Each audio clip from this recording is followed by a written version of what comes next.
Why does society need science? This is a question that both intrigues and confuses me because of what science means to our society and our species. Since we are, by definition, social creatures, let's take a step back and ask, why do people need science? Let's then take another step and look at, what does science mean? If someone were to come up to you and ask, do you know what the root word for science means in Latin? You'd probably say no, and you'd be correct. Science, or scientia, means to know, or more specifically, knowledge. Now, let's construct a straw man and have him argue, yes, knowing science may be useful, but there's more important things that time and resources could be going towards.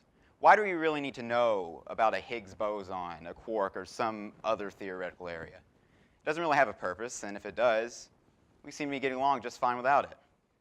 These fields may not have a use now, but neither did a lot of other fields when they were first being proposed. These other fields include things such as atoms, electrons, photons, or even human flight. See, these fields do get used, but it's only after they've been well researched and well understood.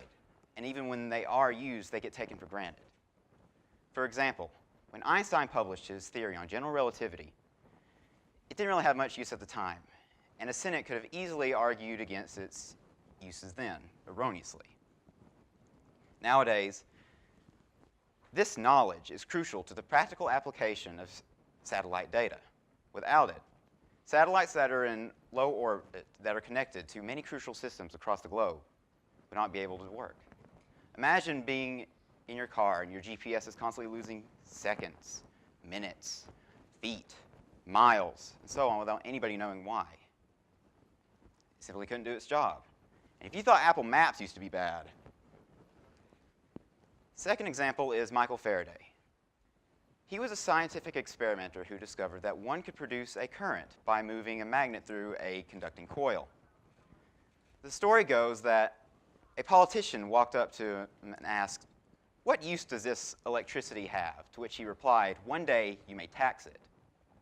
Granted, this seems to have come about after Faraday's time. Nonetheless, the story does say this: while his inventions and his discoveries weren't useful in his time, they are invaluable in ours. Electric generators, electric motors, electroplating, all of them, marks that Faraday left on our society through his experimental science.